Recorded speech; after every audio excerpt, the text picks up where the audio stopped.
Then King Solomon summoned into his presence at Jerusalem the elders of Israel, all the heads of the tribes and the chiefs of the Israelite families, to bring up the ark of the Lord's covenant from Zion, the city of David. All the Israelites came together to King Solomon at the time of the festival in the month of Ethanim, the 7th month. When all the elders of Israel had arrived, the priests took up the ark, and they brought up the ark of the Lord and the tent of meeting and all the sacred furnishings in it.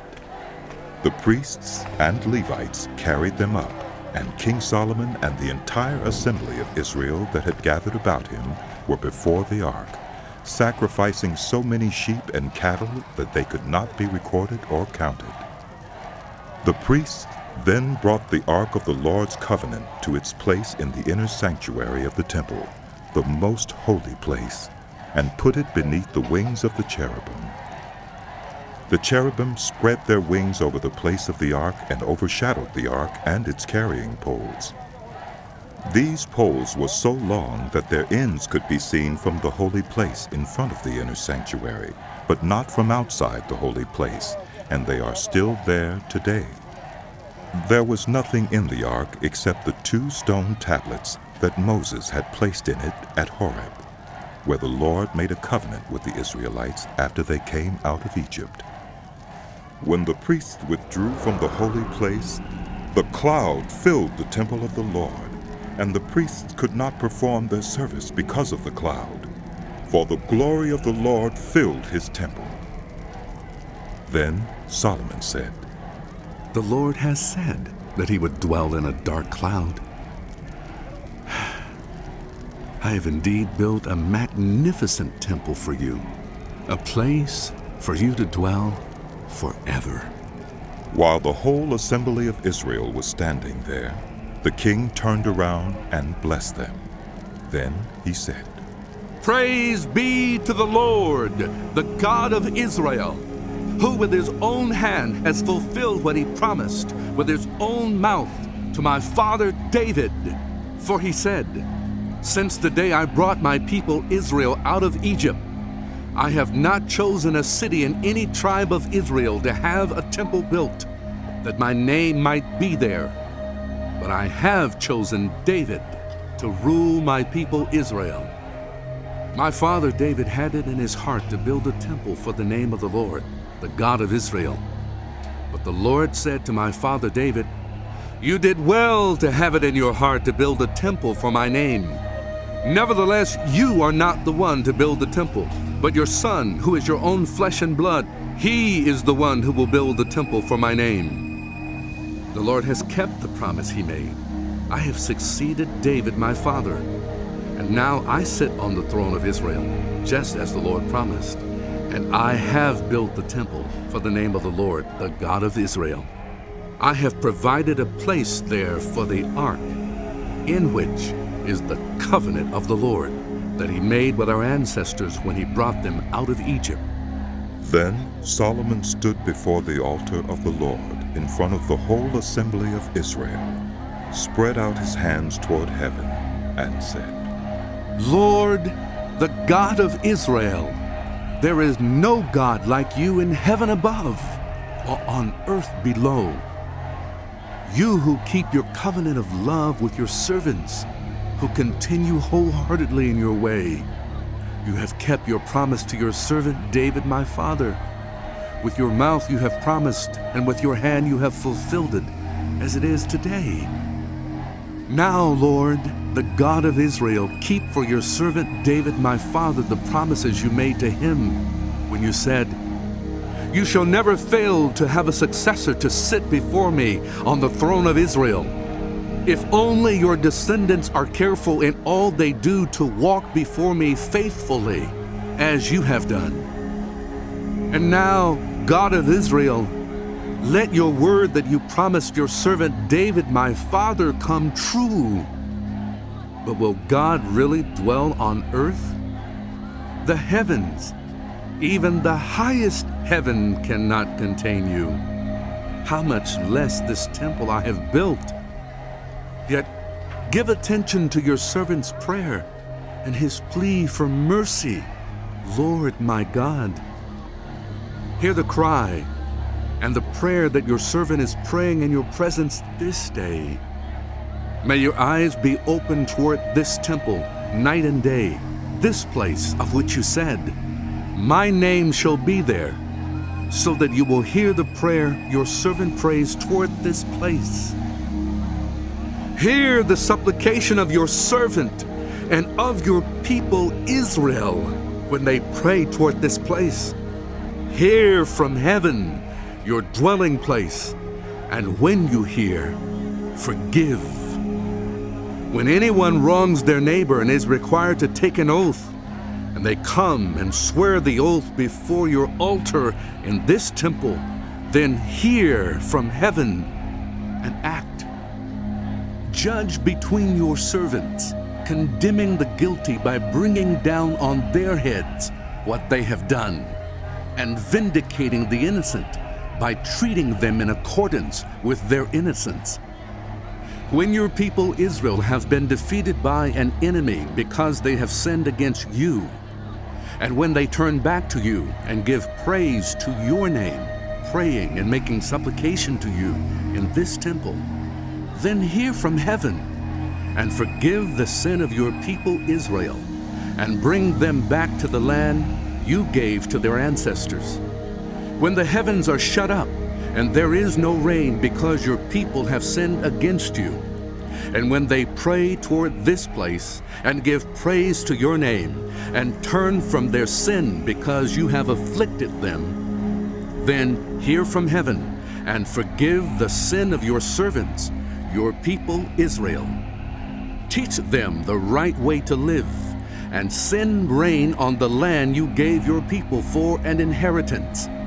When famine or plague comes to the land, or blight or mildew, locusts or grasshoppers, or when an enemy besieges them in any of their cities, whatever disaster or disease may come, and when a prayer or plea is made by anyone among your people Israel, being aware of the afflictions of their own hearts and spreading out their hands toward this temple, then hear from heaven, your dwelling place.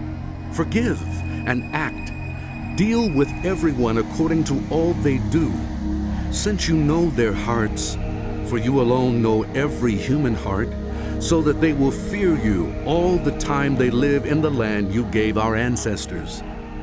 As for the foreigners who do not belong to your people Israel, but have come from a distant land because of your name, for they will hear of your great name, and your mighty hand, and your outstretched arm, when they come and pray toward this temple, then hear from heaven, your dwelling place.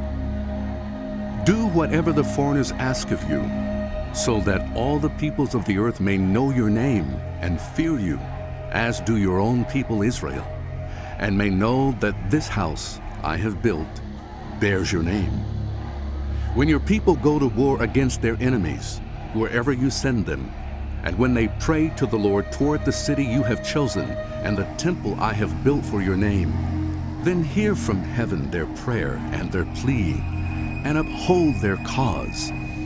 When they sin against you, for there is no one who does not sin, and you become angry with them and give them over to their enemies, who take them captive to their own lands, far away or near, and if they have a change of heart in the land where they are held captive, and repent, and plead with you in the land of their captors, and say, we have sinned, we have done wrong, we have acted wickedly.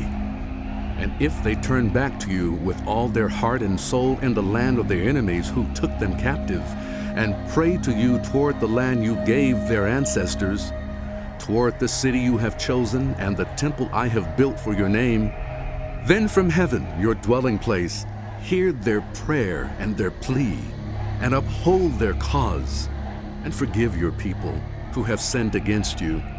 Forgive all the offenses they have committed against you, and cause their captors to show them mercy.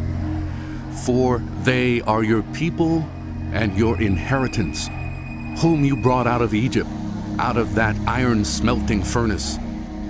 May your eyes be open to your servant's plea, and to the plea of your people Israel, and may you listen to them whenever they cry out to you. For you singled them out from all the nations of the world to be your own inheritance, just as you declared through your servant Moses when you, sovereign Lord, brought our ancestors out of Egypt. When Solomon had finished all these prayers and supplications to the Lord, he rose from before the altar of the Lord, where he had been kneeling with his hands spread out toward heaven. He stood and blessed the whole assembly of Israel in a loud voice, saying, Praise be to the Lord, who has given rest to his people Israel, just as he promised. Not one word has failed of all the good promises he gave through his servant Moses. May the Lord our God be with us, as he was with our ancestors. May he never leave us, nor forsake us. May he turn our hearts to him, to walk in obedience to him, and keep the commands, decrees, and laws he gave our ancestors. And may these words of mine, which I have prayed before the Lord, be near to the Lord our God day and night, that he may uphold the cause of his servant and the cause of his people Israel, according to each day's need, so that all the peoples of the earth may know that the Lord is God, and that there is no other. And may your hearts be fully committed to the Lord our God, to live by his decrees and obey his commands, as at this time. Then the king and all Israel with him offered sacrifices before the Lord. Solomon offered a sacrifice of fellowship offerings to the Lord, 22,000 cattle and 120,000 sheep and goats. So the king and all the Israelites dedicated the temple of the Lord. On that same day, the king consecrated the middle part of the courtyard in front of the temple of the Lord. And there he offered burnt offerings, grain offerings, and the fat of the fellowship offerings, because the bronze altar that stood before the Lord was too small to hold the burnt offerings, the grain offerings, and the fat of the fellowship offerings. So Solomon observed the festival at that time, and all Israel with him, a vast assembly, people from Lebo-Hamath to the Wadi of Egypt. They celebrated it before the Lord our God for 7 days and 7 days more, 14 days in all. On the following day he sent the people away. They blessed the king and then went home, joyful and glad in heart for all the good things the Lord had done for his servant David and his people Israel.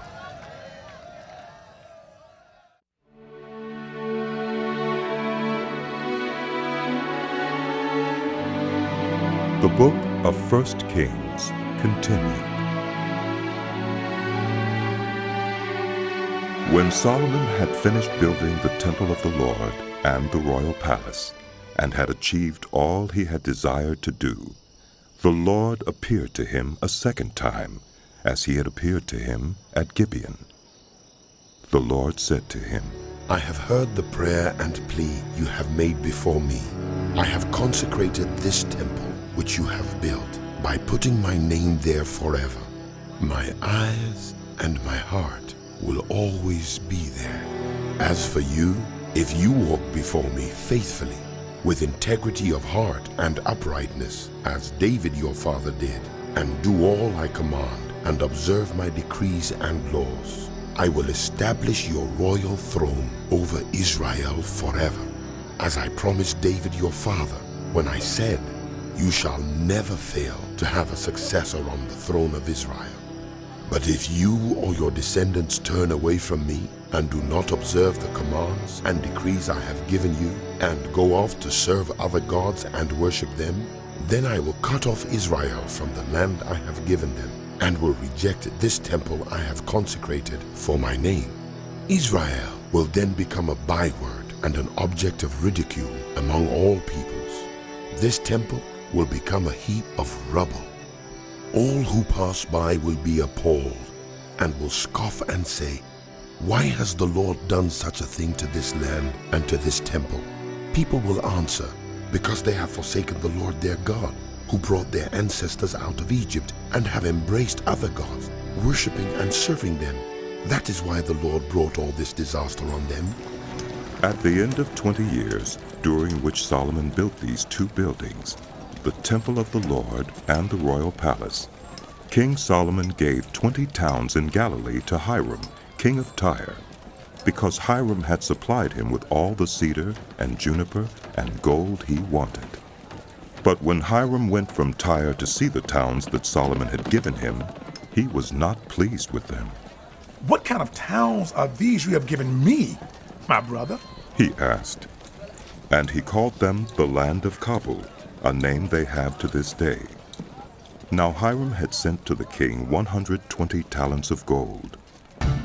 Here is the account of the forced labor King Solomon conscripted to build the Lord's temple, his own palace, the terraces, the wall of Jerusalem, and Hazor, Megiddo, and Gezer. Pharaoh, king of Egypt, had attacked and captured Gezer. He had set it on fire. He killed its Canaanite inhabitants and then gave it as a wedding gift to his daughter, Solomon's wife. And Solomon rebuilt Gezer. He built up Lower Beth-horon, Baalah, and Tadmor in the desert within his land, as well as all his store cities and the towns for his chariots and for his horses, whatever he desired to build in Jerusalem, in Lebanon, and throughout all the territory he ruled. There were still people left from the Amorites, Hittites, Perizzites, Hivites, and Jebusites. These people were not Israelites. Solomon conscripted the descendants of all these people remaining in the land, whom the Israelites could not exterminate, to serve as slave labor, as it is to this day. But Solomon did not make slaves of any of the Israelites. They were his fighting men, his government officials, his officers, his captains, and the commanders of his chariots and charioteers.